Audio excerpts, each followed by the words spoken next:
Hey everybody, how's it going? Fallen Illusion here again. Right now we're going to do an updated version of the pedal board of doom, the pod, the POD.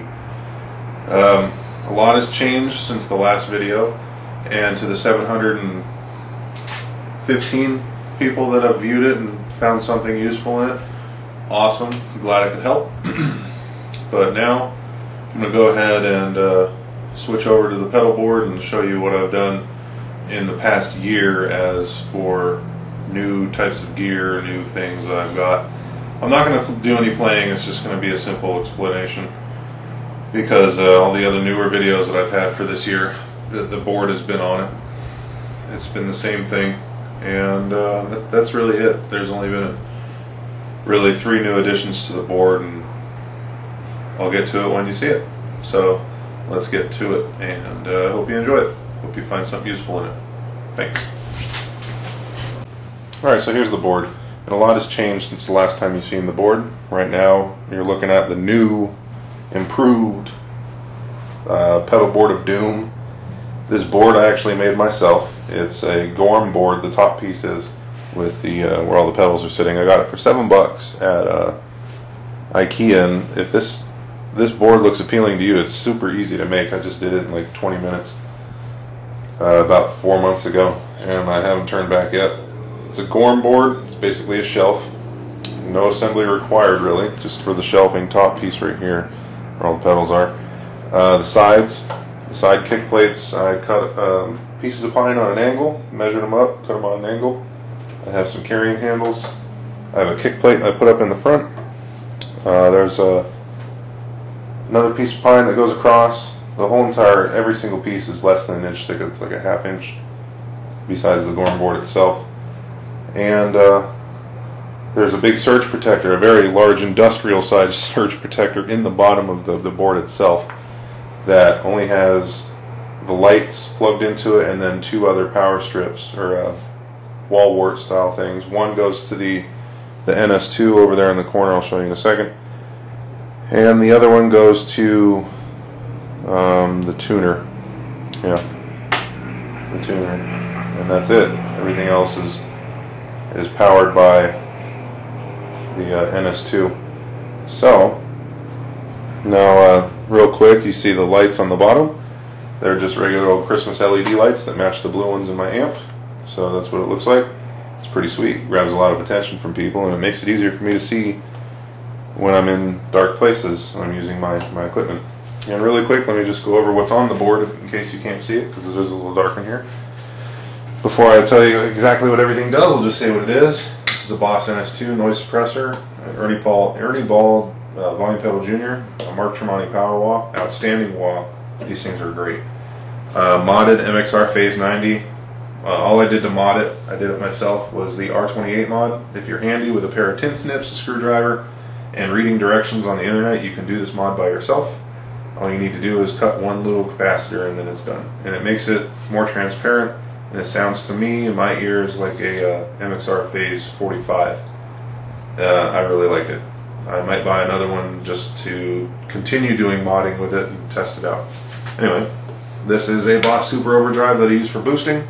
This is the main focal point of the board. It's my loop master, channel switching, dual loop switching, bypass, combinable loop monstrosity that I'll explain furthermore in a second.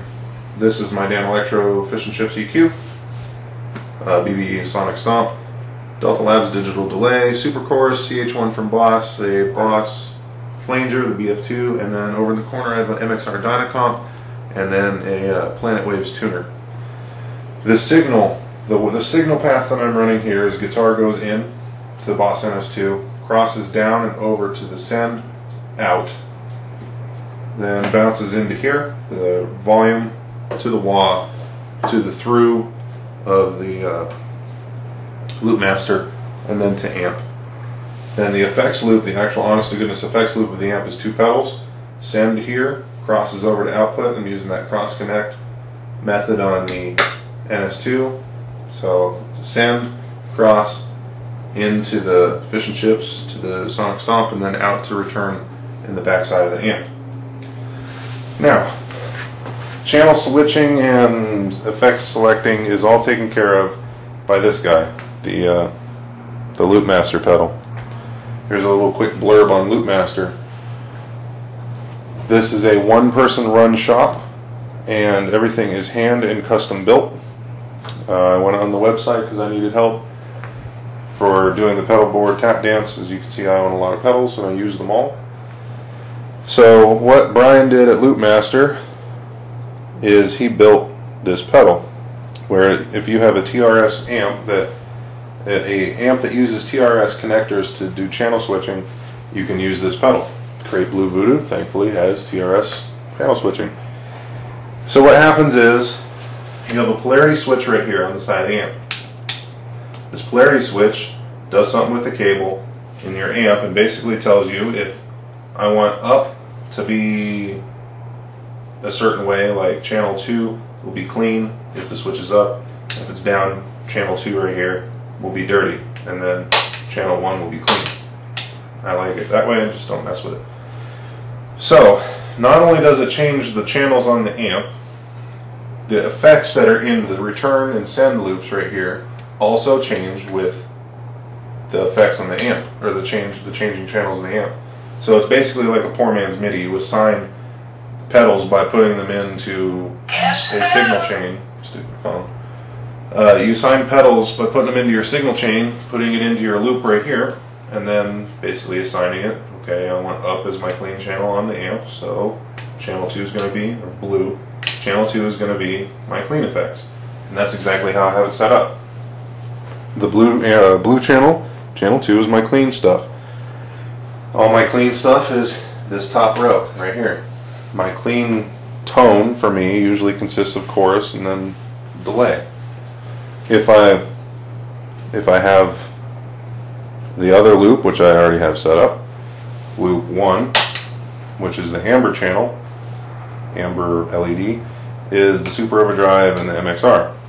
Now, the cool thing is you just set it on and forget it. So right now I'm playing distortion, da da da da da da. Okay, clean part comes up.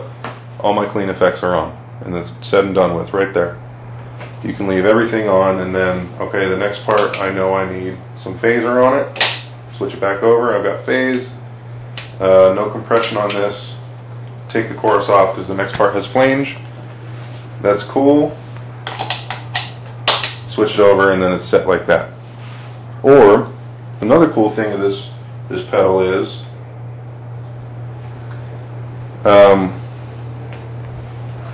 if you have a guitar part that has multiple effects on it that you have already set up in your loops, all you need to do is turn on those effects. So let's say we have a part that has flange and delay, and we have a part that's on distorted.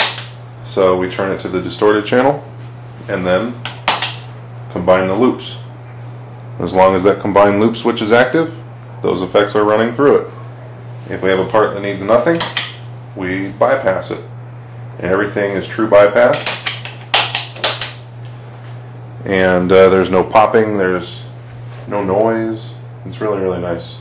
Very, very solid built pedal. I've actually dropped the whole entire the board on that pedal, and it's nothing's wrong with it. So the only downside is if this pedal dies or breaks or something and I can't fix it, well, I have no way to select channels on my amp. I have no way to do effect switching besides reverting back to the old tap dance, which kind of sucks. But that, in a nutshell, is the pedal board. It's the new pedal board. Oh, real quick, this tuner, this guy right here, it goes into the tuner out of the volume pedal, and that's it.